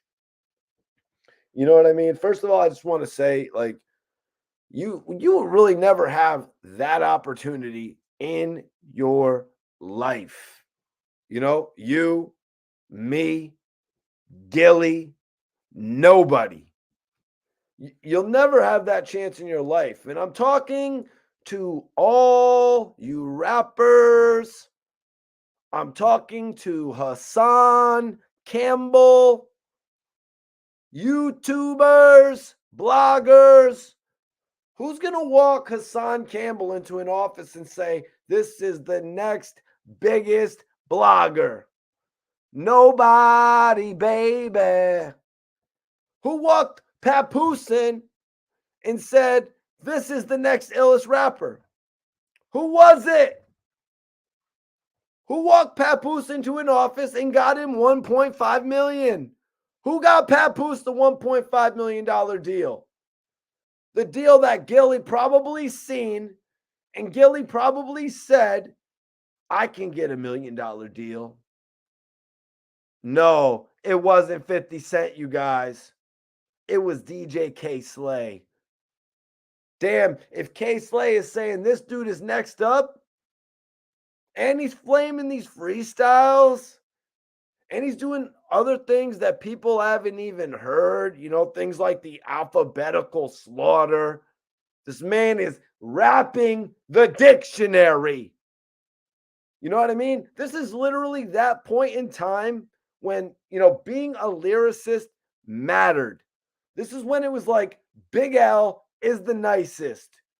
This is the era when if you wasn't on the drama hour, you wasn't lit.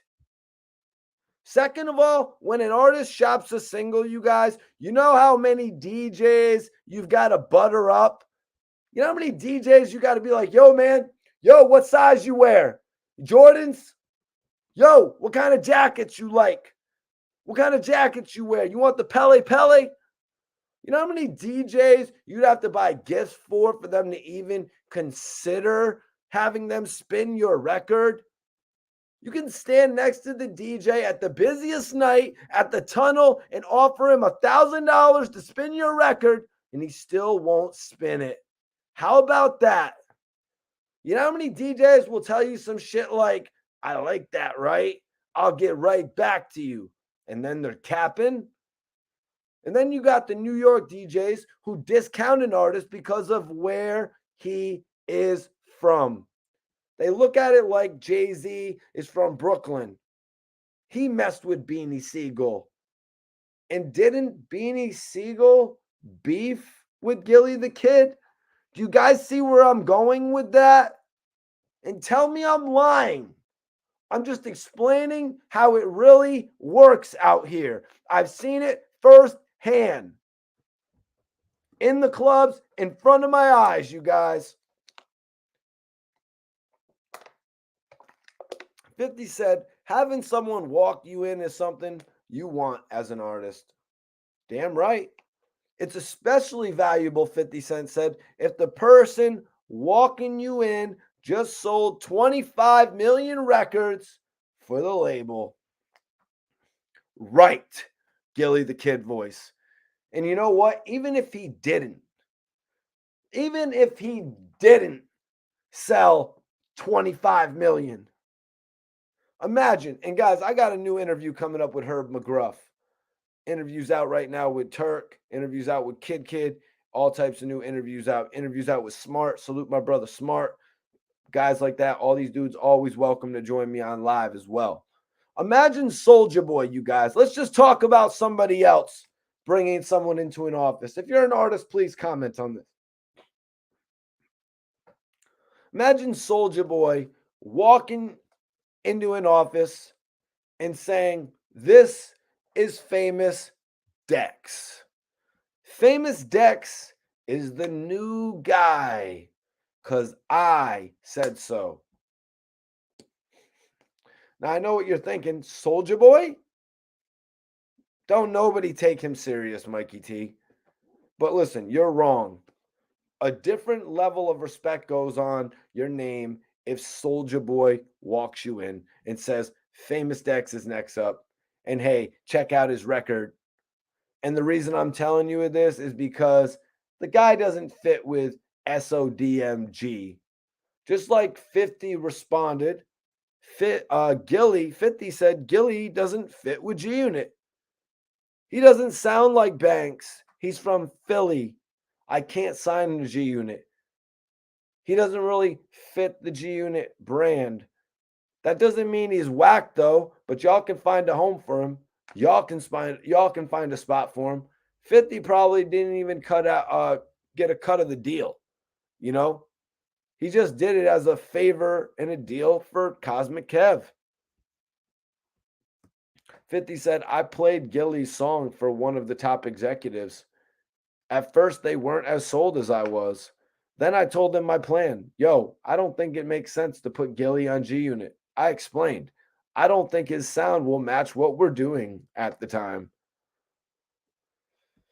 And it didn't, as I explained, because at that point in time, G-Unit was kind of gangster pop. You know what I mean? They were taking gangster artists and making them appeal to the pop charts, like how they did with Young Buck with Shorty Wanna Ride, how they did with Lloyd Banks with Karma and Smile off the Beg for Mercy album, how they tried to do with Tony Yayo with Curious and I Know You Don't Love Me.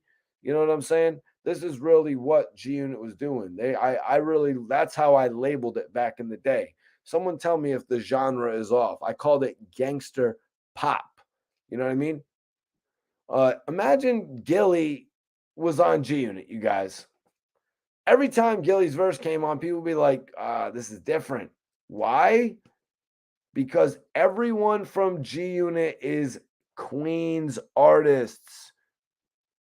It's like they don't talk like y'all. And I'm not talking about Young Buck and Kid, guys. I'm talking about the original members.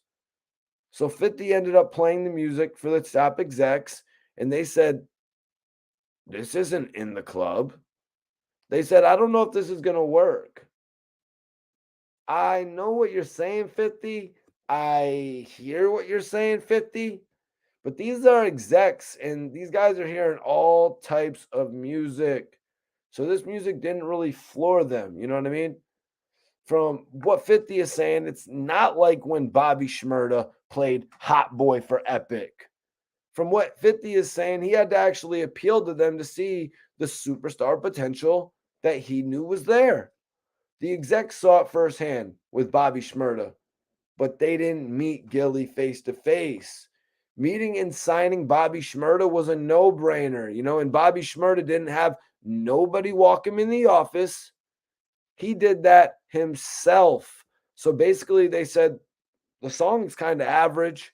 I don't know, 50. This guy, I don't know his track record. What has he done before? They probably ask questions like, is he lit? How many YouTube streams does he have? Has he ever had an album? To which 50 could respond, yes, he's had albums. His YouTube streams are out of control. He's very lit in Philly. He can do whatever we need him to do in Philly.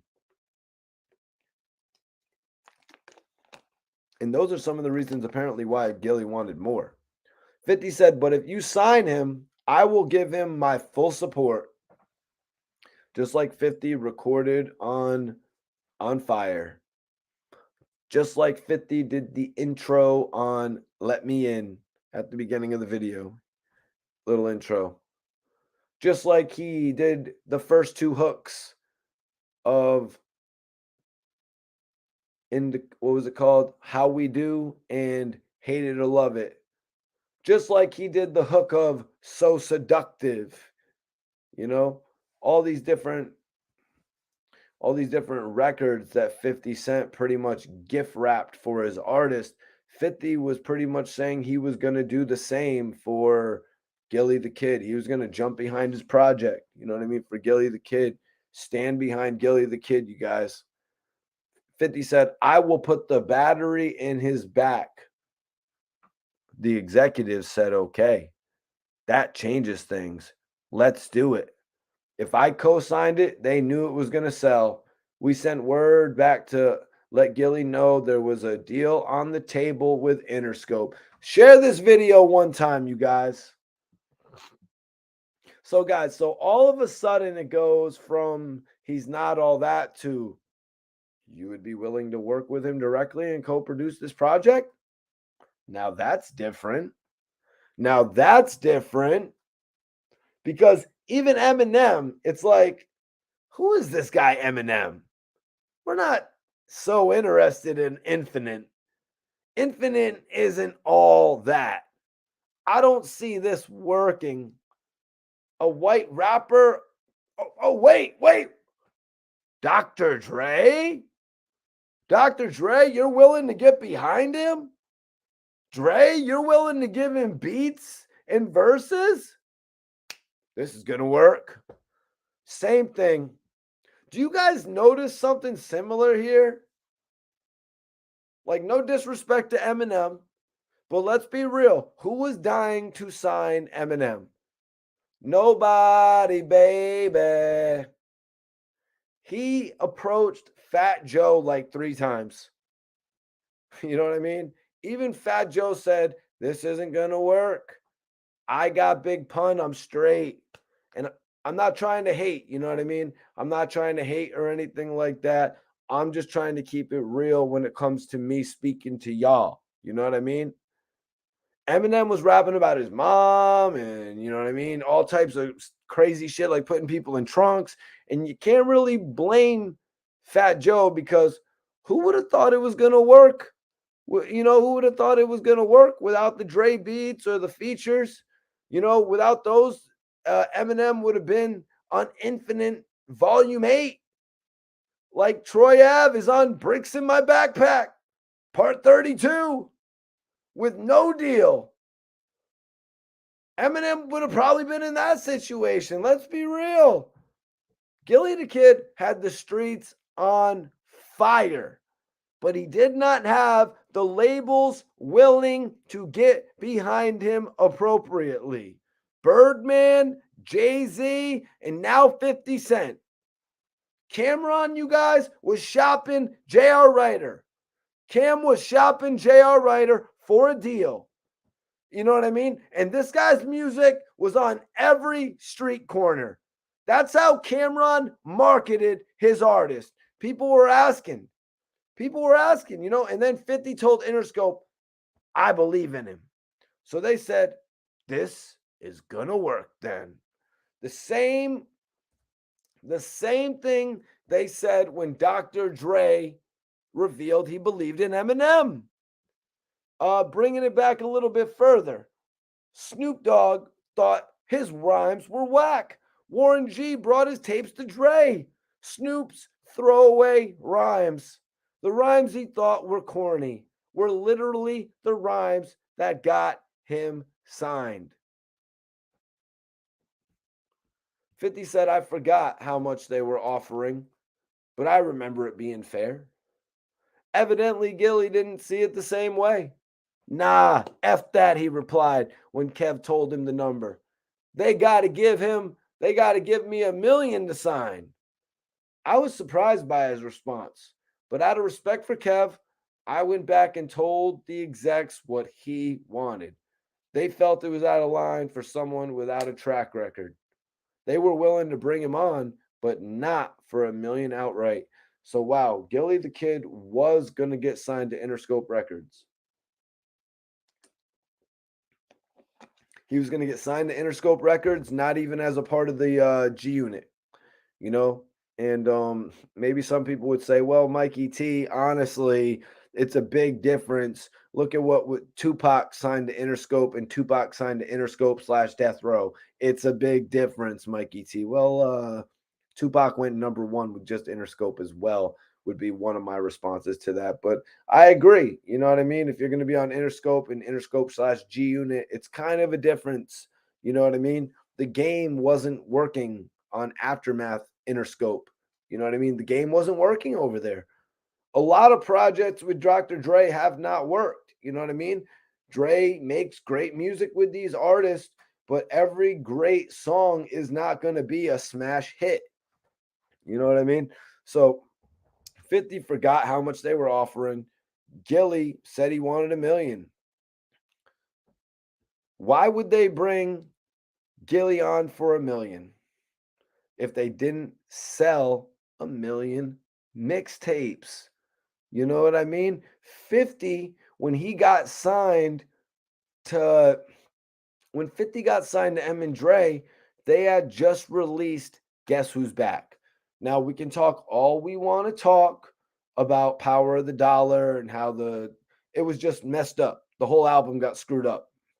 You know what I mean? From 50 Cent's initial push in the game to where he would have had a record over here while putting out his own album with Jennifer Lopez, It's Gonna Be All Right. And then he would have had his own album out, two levels of promotion. That album's sales were just jeopardized with that whole thing. 50 released Guess Who's Back, which sold 400,000 independent, from what Bangum Smurf told me on, I believe it was Landspeed, another independent provider. 50 Cent was moving a ton of units. When 50 Cent came out and sold that 800,000 in the first week, and then the 800,000 in the second week, that's 1,600,000. 400,000 of that original fan base was the street fan base that 50 Cent originally had. So if you look at it, that's 4, 8, 12, 16. So that's 1/4 of the fan base that he would go on to get. Now he would gain three more of that, the fan base that he would have. So, like, just because J.R. Writer got a deal at Koch, and because Papoose got $1 million, because you think Beanie Siegel got $1 million from Jay-Z, you know what I mean? I'm just being real when I'm talking about this. At this point in time, Gilly was worth $1 million, but they only wanted to offer him what? 250,000, maybe more, maybe less. To Gilly, that seemed like too little at that time. You got to think of the track record. Imagine wanting to be, guys, listen to me. Imagine wanting to be the CEO of Amazon. Imagine wanting to be the CEO of Amazon, but all you ever did was be a stock boy at ShopRite. All you ever did was be a stock boy at ShopRite. They're going to look at you and say, sorry, you can't be the CEO of Amazon. You're not qualified. Go back to ShopRite and work your way up the ladder. Become the manager. Then become the CEO of ShopRite. You know what I mean? Here's the thing. Gilly should have signed. Here's what I believe, you guys. No matter what anyone else thinks, whatever. Gilly should have signed with Birdman for $1. Gilly should have signed to 50 Cent for $1. What am I going to sign to 50 Cent for $1 for? Here's why it's a good deal. There's so many ways to monetize when 50 Cent, Birdman, when these brands are attached to your name. You know what I mean? 50 Cent has headphones, for instance. 50 Cent has G-Unit clothes. 50 Cent had everything attached to G-Unit. Not to mention 50 Cent just saying your name is marketing in itself.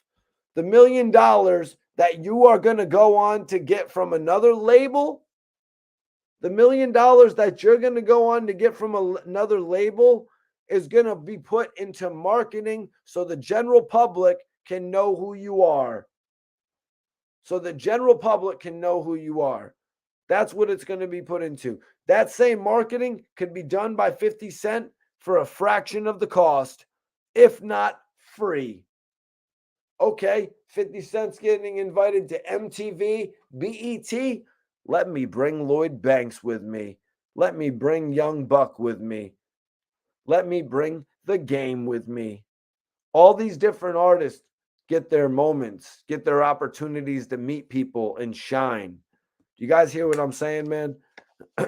Listen, 50 Cent had headphones, G-Unit clothes. Come on, Gilly. You could have had G-Unit Gillies. G-Unit Gillies made by Reebok. Go get you some G-Unit Gillies. 50 got SMS audio, right? Gilly, you will have GMS.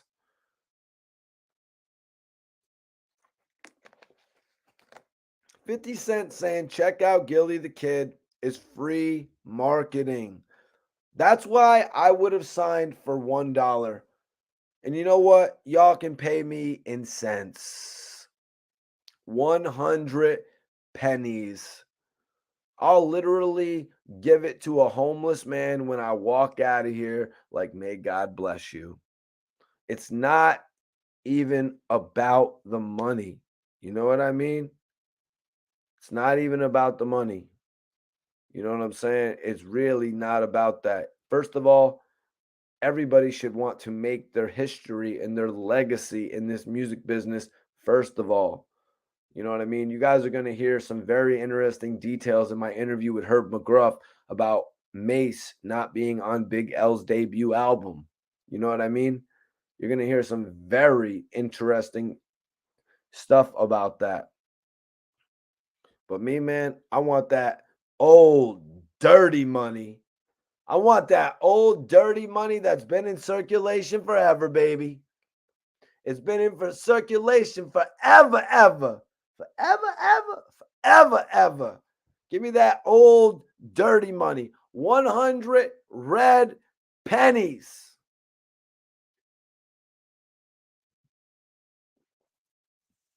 You heard? So, Jay-Z noticed the work ethic of Beanie Siegel. He brought all of state property. Jay-Z brought all of state property to Hot 97. Funk Master Flex. They spit for an hour and a half. 50 could have done that for Gilly. Everybody in here, subscribe to the channel right now, man. Make sure tomorrow you tell at least one of your friends about Mikey T, the movie star. Let them know I'm the best blogger out here and shit like that. You know what I mean? 50 could have done that for Gilly. Jay-Z could have done it.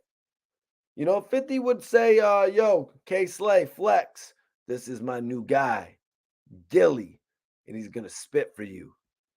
And now Gilly's got everybody's ears. Now New York is listening. Who is this guy 50 Cent brought up from Philly? It would have worked, man. It was honestly a no-brainer. 50 was being as polite as possible and pointing out these mistakes that Gilly made. Because you can tell and you can live and learn, 50 said Gilly wouldn't budge. People tried to talk to him, telling him there was momentum he needed to harness, but he had his mind made and set up on that $1 million. And when Interscope wouldn't give it to him, he passed on the deal. It was an ill mistake. His error was he allowed himself to get in the zone where it was all about the money. His vision was too limited. Like with street dudes' vision is always limited. I'm making $1 million off the street. I'm making $1 million off the corner. You know what I mean? Or whatever it is. You know what I mean? But in all honesty, you got to take advantage of a deal like this because you might never get the chance to sign a deal like this again. You know what I mean? 50 said another factor was his environment. Philly is a big enough city, but its rapper community is small. Gilly probably heard what Beanie Siegel had signed for or what Philly's Most Wanted had gotten and figured he had to hold out to be in the same league. It was the wrong way to assess the deal. Instead of focusing on what the next man got, he should have focused on the larger opportunity, which was me, 50 Cent saying, which was me getting behind his project with all my momentum. I could have given him the heat he needed to be on and then some. How true. How true, man. 50 Cent getting behind Gilly the Kid, it would have just been a smash. You know what I mean? I'm really one of the true believers that Gilly the Kid deserved his time at the top of the game. And I say this with all due respect, the major figures weren't able to get where state property went. So they weren't able to command the deals, the solo deals like Freeway got and like the Young Guns got. Look at Freeway's album. Look at his album marketing, the sales. It was a great debut album. Now, on the other hand, Gilly passed up on several opportunities, and the Major Figures debut album suffered for it, as well as his own album, that would end up coming out years later, you guys. Wouldn't end up coming out for years. Yeah, I brought up the Guess Who's Back album. Yeah. What up, what up, what up, what up, my guy? Whiskey, what's poppin', G's? Whiskey, whiskey and wrestling. 50 said, I have zero doubt that with my cosign, Gilly would have ended up making way more than $1 million for Interscope. Instead, he signed somewhere else and several years later released an album that didn't get the proper support or attention. That was pretty much it. He never had his moment despite his proven skills. Today, Gilly is a respected OG on the Philly scene and has a poppin' podcast, but never experienced the level of success he should have as a rapper. All right, hold on one second, man. So all that shit that 50 Cent was doing, first of all, I just want to say this. All that shit like 50 Cent wants to say, and that was it. That was pretty much it. All that shit that 50 Cent was doing, jumping on Cocaine City, you know what I mean? Like back in the day when he jumped on Cocaine City and all that, and 50 Cent was lighting up the blogs and all that shit that 50 does now when he posts on Instagram and all that. First of all, it wasn't just pretty much it for Gilly the Kid. Gilly the Kid was going viral almost on a weekly basis. Gilly was going viral on the internet before people even knew what to call it.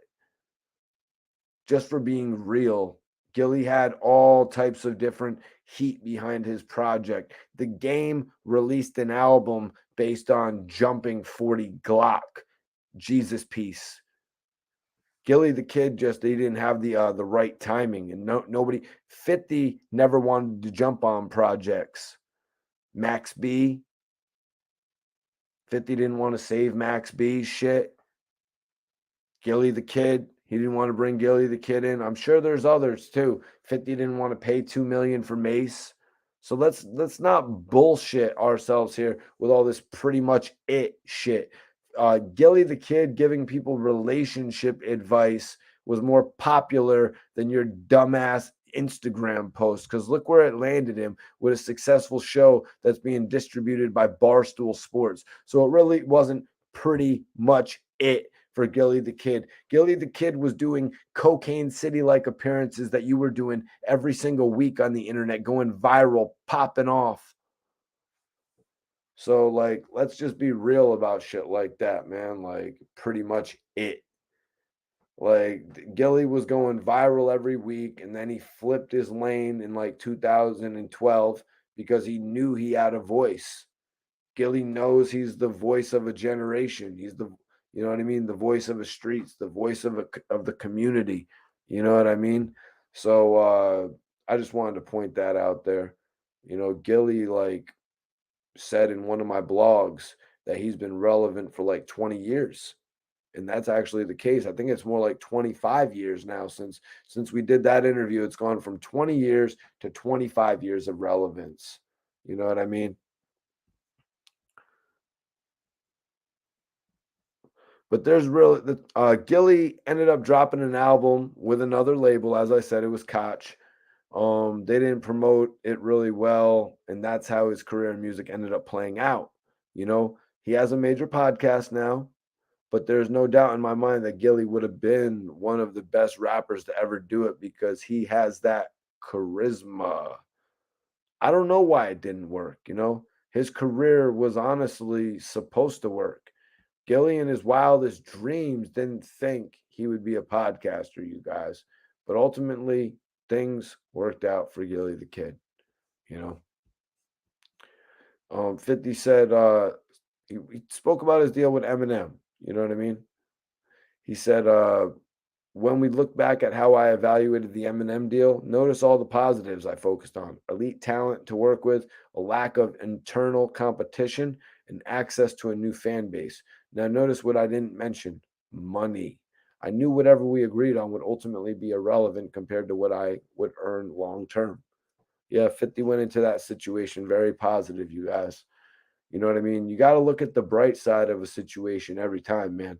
You know, especially especially if you have an artist like a 50 Cent, an Eminem, a Dr. Dre, a Snoop Dogg, a Nas, any of these type of artists willing to invest their time, their momentum, you know what I mean? If they're willing to invest all of that into you, I think you should really give them the time and consideration, you know what I mean?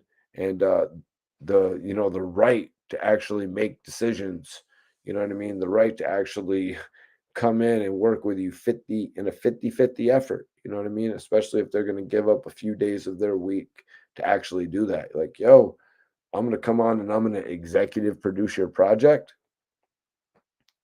You know what I mean? A lot of people just want soul, creative. Uh, like I did an interview about Max B's album. Max B had 95% creative control of his Amalgam Digital albums. You know what I mean? I imagine Jim Jones had a little bit more creative control than that. You know what I mean? As far as the content, because Jim Jones is a wavy cat too. But that's what it goes into dudes working together as well. Like it's all about the collaboration, man. Gilly has just had some amazing opportunities to collaborate with some of the geniuses of the industry, from Jay to Birdman to 50 Cent. You know what I mean? But I just want to end it by saying it's amazing that his collaboration with his cousin Wallow, you know what I mean, has really been his biggest one to date. And I just wish them all the continued success. You know what I mean? Gilly has been one of my favorite artists for the longest time. You know what I mean? Pretty much, like I said, since he's been doing it 25 years, he's pretty much been one of my favorite artists since I've started listening to music, pretty much. You know what I mean? It's pretty much been one of my favorite artists since I've started listening to music. Of course, at first in a group sense, you know what I mean? But also, you always noticed that he was going to be one of the breakouts. You always looked at certain members of groups like that, though. You know what I mean? That's just what you did when you was younger, like who was gonna break out from the group and shit like that.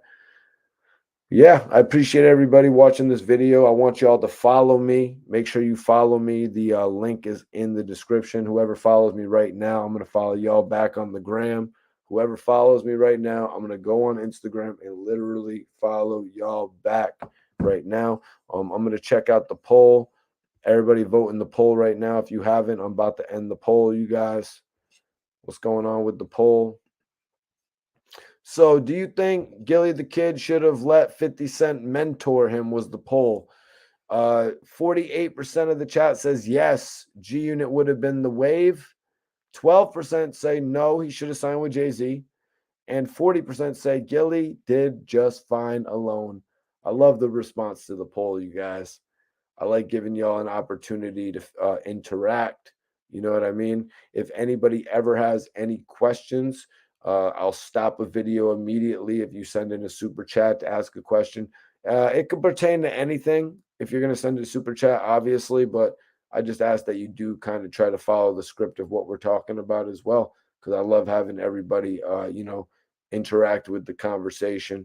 I'm building this platform. I've been building this platform for the last few years. So I appreciate everybody who goes out there just telling one friend about Mikey T, the movie star. Obviously we just talk real hip hop in here. It's real conversation. I'm about to end the poll in the next 90 seconds. So if y'all want to vote in the poll right now, you guys can cast your last votes. Also, open questions.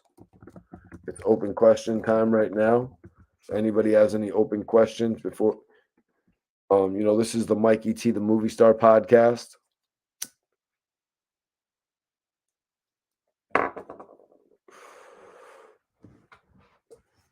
Well, Cassidy signing to G-Unit. Bro, Cassidy was locked in with Swiss Beats. Cassidy was actually locked in with Swiss Beats. So, I had actually asked Cassidy about potentially signing with Jay-Z as well. Right now, I'm burning some of this dope ass weed called Lava Dog, 31%, 30%. I had one that was 31%, and then one that was like 30%. Shit's pretty gas, man. I'm about to grab some Irish Cannonball, which has a dope ass caramel taste to it. You wouldn't really think that though, am I right? a name like Irish Cannonball, and then it has a caramel taste to it, which is why I really started messing with it, because it was like, oh shit, that actually has got like a little taste that you. That's how I mess with my weed, as long as it gets me right, and plus it has a good taste to it. But I had asked Cassidy about maybe signing with Jay-Z and why it never happened. He was pretty locked in with Swizz Beats. He was pretty locked in with Swizz Beats.